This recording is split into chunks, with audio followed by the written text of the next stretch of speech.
Lord Howe stick insect.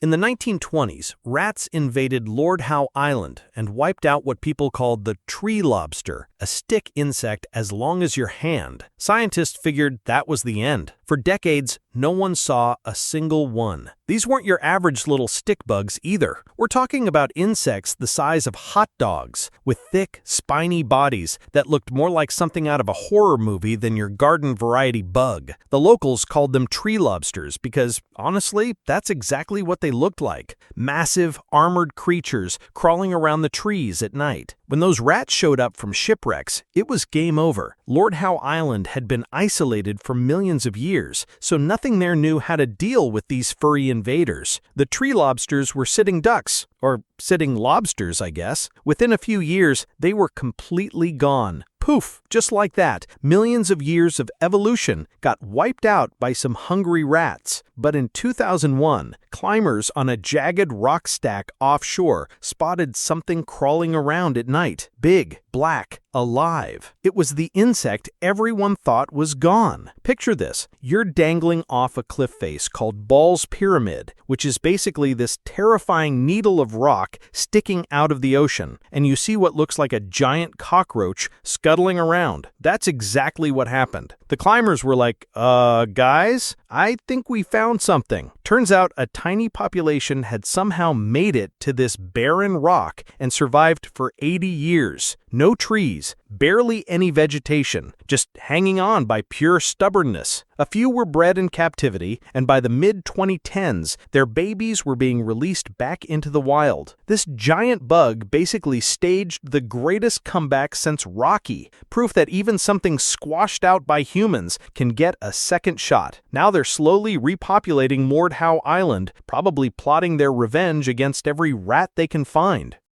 La Palma giant lizard. For a century, the Canary Islands' La Palma giant lizard was a ghost. Fossils, museum specimens, old stories, but nothing living. The last confirmed sighting was way back in the 1930s, and after that, nothing. Tourists would visit the Canary Islands, see the typical small geckos and regular lizards, and never imagine that somewhere on these volcanic islands, giants were supposed to be lurking. These aren't just big lizards either. We're talking about animals that can grow almost 2 feet long, with thick, powerful bodies built for climbing volcanic rocks. They're like the bodybuilders of the lizard world. Stocky, muscular, and surprisingly fast when they need to be. Then in 2007, rumors started again. Local hikers were saying they'd seen something unusual in the remote northern cliffs of La Palma. Something too big to be a regular lizard, too bold to be hiding. Scientists were skeptical because, let's be honest, after 70 years of nothing, you start to assume the rumors are just wishful thinking. But by 2010, researchers confirmed it. The lizard was back. And not just 1 or 2 stragglers. They found small populations scattered across several cliff faces, apparently thriving in areas so remote and dangerous that humans barely ever ventured there. Imagine expecting to see little geckos and instead spotting a lizard almost 2 feet long, sunning itself like it never left. The researchers were probably doing double takes, checking their field guides, wondering if they'd somehow ended up on the wrong island. Turns out, even big animals can slip under the radar if they really want to. These lizards had basically been living in their own private vertical world, completely unbothered by the fact that science had written them off.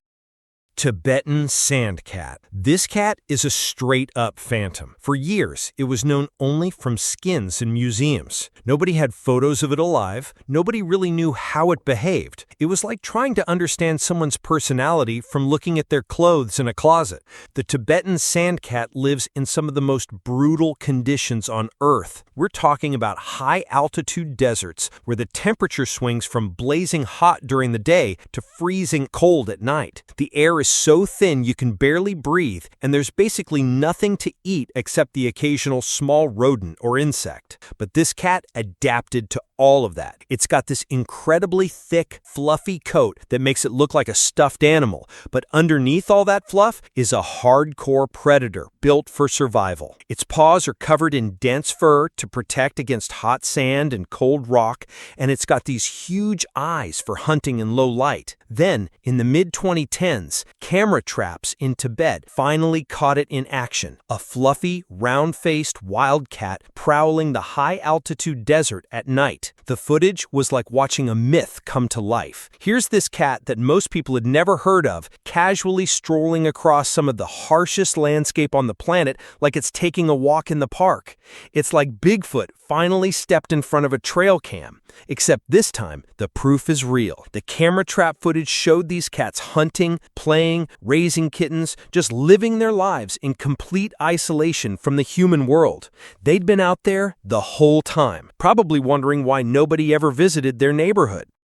Fernandezian deer mouse. On a tiny island off Chile, a native deer mouse was written off decades ago. The Juan Fernandez Islands are basically the middle of nowhere, hundreds of miles from the nearest mainland, surrounded by nothing but Pacific Ocean. It's the kind of place where species evolve in complete isolation and then disappear before anyone notices. The Fernandezian deer mouse was one of those casualties. Habitat loss, invasive species, the usual suspects. When European settlers arrived, they brought cats, rats, and other animals that turned the island ecosystem upside down. The little native mouse, which had probably been living there peacefully for thousands of years, suddenly had to compete with aggressive invaders. Scientists figured it was gone. These islands had been studied pretty thoroughly, and nobody had seen hide nor hair of the native mouse for decades. It joined the long list of island species that got wiped out by human interference. Then, between 2015 and 2019, researchers caught them alive. Not fossils, not rumors, living, breathing mice, running around like, what's the big deal? They were hiding in the most remote parts of the island, in dense forest areas that most researchers never bothered to survey thoroughly. It's small stuff like this that reminds us extinction isn't always permanent. Sometimes it just means we stopped paying attention. These mice had been living their lives, raising families, building nests, completely unaware that the scientific community had declared them extinct. They were probably confused about why suddenly everyone was so excited to see them. Rapanui Finch. Easter Island is known for its statues, not for birds. When most people think of Rapa Nui, they imagine those massive stone heads staring out at the ocean, not tiny birds flitting around in the grass. But the island used to have way more biodiversity than most people realize. The Rapanui Finch was one of those forgotten species. It's a small brown bird that lives in the grasslands and shrublands of Easter Island. Nothing particularly flashy about it, just a regular little finch trying to make a living in one of the most isolated places on Earth. But it used to have more, and one little finch was thought to be long gone. The island's ecosystem had been hammered by centuries of human activity, deforestation, and introduced species. By the time scientists started paying attention, most of the native birds seemed to have disappeared. In the last decade, birders with sharp ears realized the call they were hearing wasn't just background noise.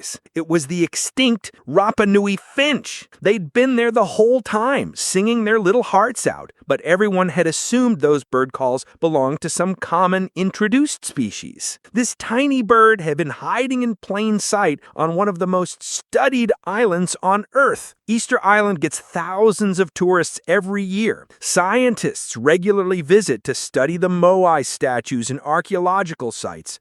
But somehow, everyone missed the fact that this extinct bird was still around. Sometimes, the smallest survivors deliver the biggest shock.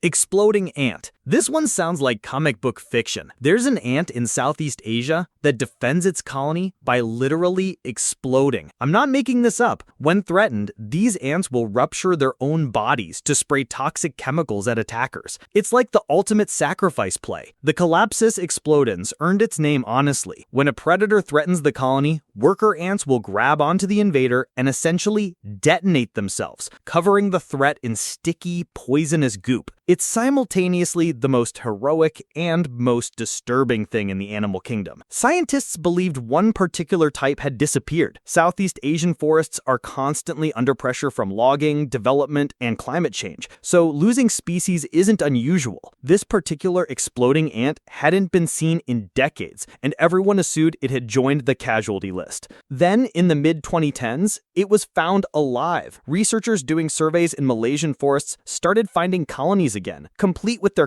kamikaze defense system still fully operational. The ants were still out there, still exploding on command, still protecting their families with the ultimate sacrifice. Imagine dedicating your life to defending your family by turning yourself into a tiny biological grenade. These ants don't just fight to the death, they fight beyond death, using their own bodies as weapons. Nature doesn't just out-weird us, it humbles us with examples of dedication we can barely comprehend. Javan Warty Pig. Java's forests were once home to a strange, rough-faced pig. These aren't your typical farm pigs. They're wild, bristly animals with distinctive facial warts that make them look like they've been in a few too many fights. They're smaller than domestic pigs, but stockier, built for crashing through dense jungle undergrowth. By the 90s, everyone thought it was extinct. Java is one of the most densely populated islands in the world, and most of its original forests had been cleared for agriculture and development. Native species were getting squeezed out left and right, and the warty pig seemed to be another casualty. These pigs need large territories and dense forest cover to survive. As the forests disappeared, so did they. Scientists conducted surveys, set up camera traps, interviewed local farmers. Nothing. The warty pig had apparently joined the long list of Indonesian species lost to deforestation. Then camera traps in the 2010s showed them trotting around in small family groups. Hidden cameras placed in remote forest fragments started capturing footage of these scrappy little pigs going about their daily business. Mother pigs with their piglets, adult males marking territory, family groups foraging together in the early morning hours. They look like scrappy little warriors, bristly with lumps on their faces. The facial warts that give them their name aren't actually warts, they're specialized fat deposits that help protect their faces when they're rooting around in thorny underbrush. Evolution gave them natural armor for their rough lifestyle, forgotten, written off, and then casually walking back into the spotlight like, miss me? The pigs had been surviving in tiny forest patches, probably avoiding humans and keeping their heads down. They'd figured out how to live in a world that no longer seemed to have room for them. California Sequoia Longhorn Beetle. Logging and fires in California's giant sequoia forests were thought to have wiped out this beetle decades ago. These forests are some of the most majestic places on Earth, home to trees that have been standing since before the Roman Empire. Giants so massive you can drive cars through tunnels carved in their trunks. But with all that majesty, it's easy to miss the tiny residents. The California Sequoia Longhorn Beetle is only about an inch long, with long antennae and a dark metallic body. It spends most of its life cycle inside dead sequoia wood, completely hidden from view. When industrial logging hit these forests hard in the late 1800s and early 1900s, the beetle's habitat got hammered. Dead and dying sequoias, the beetle's preferred nursery sites, were cleared away as fire hazards or harvested for lumber. Then massive wildfires in the mid-20th century seemed to finish the job. Scientists figured this tiny specialist was gone forever. It had co-evolved with giant sequoias over millions of years, completely dependent on these specific trees for survival. When the tree's ecosystem got disrupted, the beetle disappeared with them. But entomologists eventually rediscovered it, alive and well, crawling on the same colossal trees that have stood for thousands of years. Deep and protected groves in areas where the old-growth ecosystem had survived relatively intact, the beetles were still there, still laying eggs in dead sequoia wood, still emerging as adults to mate and continue the cycle. A tiny beetle clinging to ancient redwoods is easy to miss. You're looking up at trees that stretch 300 feet into the sky, trunks wider than houses, and somewhere on that massive bark surface, a 1-inch beetle is going about its ancient business. But its survival is a whisper from the forest. The story isn't over yet. These rediscoveries remind us that extinct sometimes just means really good at hiding. Every one of these species survived against impossible odds, in fragments of habitat in places we didn't think to look, or in numbers so small we miss them completely. They're proof that life is stubborn, adaptive, and full of surprises, and that maybe, just maybe, we should be more careful about writing anything off as gone forever.